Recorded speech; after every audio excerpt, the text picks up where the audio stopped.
Hello friend, आज मैं माछ और फुलकबी बनाम বুলি ভাবিছো। এয়া আপোনালোকক মই বনাই দেখাই আছো। ভিডিওটো ভাল লাগিলে লাইক কমেন্ট কৰিব। ফুলকবি তৰকাৰীখন বনাবলৈ কাৰণে মই ইয়াতে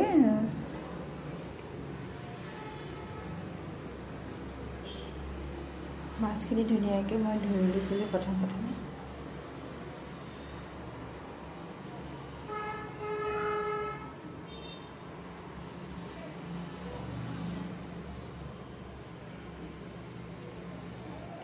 ফুলকবি বনাবলৈ মই ইয়াতে ফুলকবিখিনি কাটি লৈছোঁ টুকুৰা টুকুৰকৈ। এটা লৈছোঁ বিলাহী দুটা, পিঁয়াজ এটা, আৰু ইয়া ধুনীয়াকৈ মাছখিনি মই নিমখ হালধি দি সানি লৈছোঁ। ৰৌ মাছ হয়। এতিয়া মই ধুনীয়াকৈ তেলত এনেকৈ মাছকেইটা এটা এটাকৈ ভাজি ল'ম।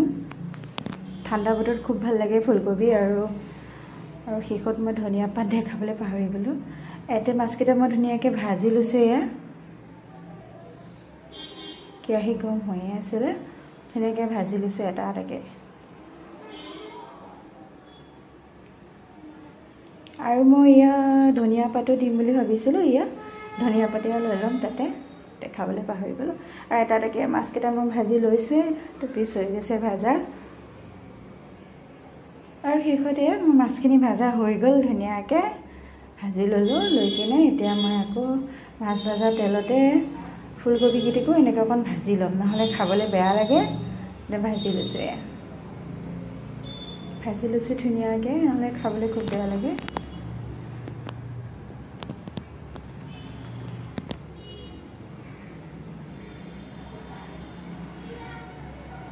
তেলত ভাজি ল'লে খাবলৈ খুব সোৱাদ হয়, একদম ভাল লাগে, কিবা এটা ধুনীয়া এটা গোন্ধ আহে, নহ'লে কেঁচা কেঁচা লাগে। ভাজা হৈ গ'ল। তাৰপিছতে শেষতে মই এতিয়া মাছৰ তেলতে কাটি থোৱা পিঁয়াজ আৰু বিলাহীখিনি ধুনীয়াকৈ ভাজি ল'ম।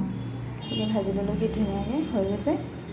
ইয়াতে মই এতিয়া তেলতে শুকান জলকীয়া, তেজপাত এইকেইটা দি দিছোঁ, আৰু এয়া মই কাটি থোৱা পিঁয়াজখিনি ইয়াতে দি দিছোঁ। দি কিনে ধুনীয়াকৈ লৰাই দিম, অলপ হেৰি হোৱালে, আৰু লৰাই দি পেলাই তাৰপিছতে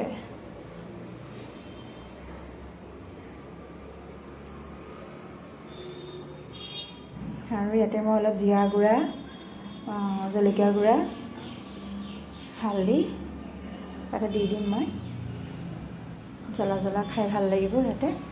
সেই জিৰা গুড়া, জলকীয়া গুড়া, হালধিখিনি এনেকৈ হেতুৰি দিছোঁ মই, ইয়াতে এনেকৈ দি দিছোঁ। এয়া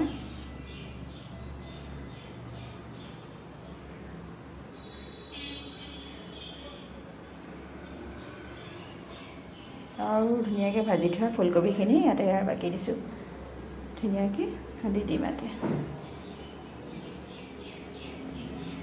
প্ৰায় হৈ গ'ল মোৰো। ভিডিঅ'টো ভাল লাগিলে কমেণ্ট এটা দিব। আপোনালোকে খাইছেনে নাই? এতিয়া খোৱাৰ বতৰ ফুলকবি, ঠাণ্ডা দিন অহাৰ লগে লগে খুব খাবলৈ ভাল হয়।